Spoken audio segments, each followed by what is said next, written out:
ಭೋವಿ ಗುರುಪೀಠದ ಸದ್ಭಕ್ತರಿಗೆ ಶರಣು ಶರಣಾರ್ಥಿ. ಸುಪ್ರೀಂ ಕೋರ್ಟ್ ನಿರ್ದೇಶನದ ಮೇಲೆ ರಾಜ್ಯ ಸರ್ಕಾರವು ನಿವೃತ್ತ ನ್ಯಾಯಮೂರ್ತಿಗಳಾಗಿರುವಂತಹ ಗೌರವಾನ್ವಿತ ಡಾಕ್ಟರ್ ಎಚ್.ಎನ್. ನಾಗಮೋಹನ್ ದಾಸರವರ ಆಯೋಗ ರಚಿಸಿ ರಾಜ್ಯಾದ್ಯಂತ ಪರಿಶಿಷ್ಟ ಜಾತಿಯ ಸಮಗ್ರ ಸಮೀಕ್ಷೆಯನ್ನು ನಡೆಸ್ತಾ ಇದೆ. ಈ ಸಂದರ್ಭದಲ್ಲಿ ಪ್ರತಿ ಮನೆಗೂ ಸಮೀಕ್ಷೆದಾರರು ಬರ್ತಾರೆ. ಬಂದಂಥ ಸಂದರ್ಭದಲ್ಲಿ ಪರಿಶಿಷ್ಟ ಜಾತಿಯ ಮನೆ ಅಂತ ಕೇಳಿದಾಗ ಹೌದು ಅಂತೇಳಿ ಜಾತಿಯ ಕಾಲಂನಲ್ಲಿ BHOVI ಭೋವಿ ಅಥವಾ ಅರ್ಥೈಸಿಕೊಳ್ಳಿ ಭೋವಿ ಅಥವಾ ವಡ್ಡರ VADDAR ವಡ್ಡರ ಅಂತೇಳಿ ಎರಡರಲ್ಲಿ ಒಂದು ಶಬ್ದವನ್ನು ನೀವು ಅವರಿಗೆ ಮಾಹಿತಿ ಕೊಟ್ಟರೆ ಸಾಕು.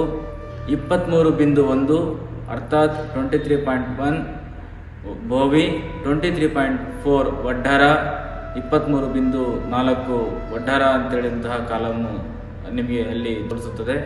ಅದನ್ನು ತೋರಿಸುವಂತಹ ಕೆಲಸವನ್ನು ಮಾಡಿ ತದನಂತರದಲ್ಲಿ ಕುಲಕಸುಬು ಅಂತ ಕೇಳಿದಾಗ ಅಲ್ಲಿರುವಂತಹ ಕಲ್ಲುಕುಟಿಕರ, ಬೀಸುವ ಕಲ್ಲು ಅಥವಾ ದುರಸ್ತಿ ಹಾಗೂ ಶಿಲ್ಪಿ ಈ ರೀತಿಯಾಗಿರುವಂತಹ ಅಲ್ಲಿ ನೋಂದಣಿ ಆಗಿರುವಂತಹ ಕುಲಕಸುಬನ್ನು ತೋರಿಸಿ, ಅದು ಹೊರತುಪಡಿಸಿ ಕೆರೆ ಕಟ್ಟೆಯನ್ನು ಮಾಡುವಂತಹದ್ದು, ಕುಡಿ ನೀರು ಕಟ್ಟೆಗಳನ್ನು ನಿರ್ಮಾಣ ಮಾಡುವಂತಹದ್ದು, ಬಾವಿಗಳನ್ನು ತೋಡುವಂತಹದ್ದು, ಆಯಪಾಯಗಳನ್ನು ಮಾಡುವಂತಹ ಅನೇಕ ರೀತಿಯ ಕೆಲಸಗಳು ಇದ್ದಂತಹ ಪಕ್ಷದಲ್ಲಿ ಇತರೆ ಅಂತೇಳಿ ತೋರಿಸ್ಬಿಟ್ಟು ತಾವು ತಮ್ಮ ಕುಲವೃತ್ತಿಯನ್ನು ನೋಂದಣಿ ಮಾಡಬಹುದು.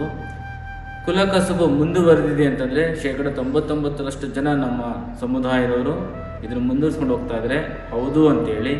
ಕಾಲಂ ನಂಬರ್ 17 ಪ್ರಕಾರ ಅಸಂಘಟಿತ ಕ್ಷೇತ್ರದಲ್ಲಿ ಕೆಲಸವನ್ನು ಮಾಡ್ತಾ ಇದ್ದಾರೆ ಅಂತ ಕೇಳಿದಾಗ ಹೌದು ಅಂತೇಳಿ ಕಟ್ಟಡ ನಿರ್ಮಾಣ ಅಂತೇಳಿ ಕೋಡ್ ಸಂಖ್ಯೆ 2 ಹಾಕಿ ಅವರಿಗೆ ಮಾಹಿತಿಯನ್ನು ನೀಡಿ, ಹಾಗೆ ನೀವು ಯಾವುದಾದ ರೀತಿಯಲ್ಲಿ ಕಾಲಂ ನಂಬರ್ 41 ಪ್ರಕಾರ ಶೋಷಣೆಗೆ ಒಳಪಟ್ಟಿರುವಂತಹ ಮಾಹಿತಿಯನ್ನು ಕೇಳಿದಾಗ ಹೌದು ಅಂತೇಳಿ ಅವರಿಗೆ ಮಾಹಿತಿಯನ್ನು ಕೊಡೋದ್ರ ಮೂಲಕವಾಗಿ ರಾಜ್ಯ ಸರ್ಕಾರ ನಡೆಸ್ತಿರುವಂತಹ ಸಮೀಕ್ಷೆಯಲ್ಲಿ ವಸ್ತುನಿಷ್ಠ ಉತ್ತರಗಳನ್ನು ಕೊಡೋದ್ರ ಮೂಲಕವಾಗಿ ನಿಮ್ಮಲ್ಲಿರುವಂತಹ ಬಡತನ, ನಿಮ್ಮಲ್ಲಿರುವಂತಹ ಕಷ್ಟಗಳನ್ನು ಸರಿಯಾಗಿ ಅವ್ರಿಗೆ ಅರ್ಥೈಸುವಂತಹ ಪ್ರಯತ್ನವನ್ನು ಮಾಡಿ ಅಂತೇಳಿ ನಾವು ತಿಳಿಸ್ತಾ ಇದ್ದೇವೆ.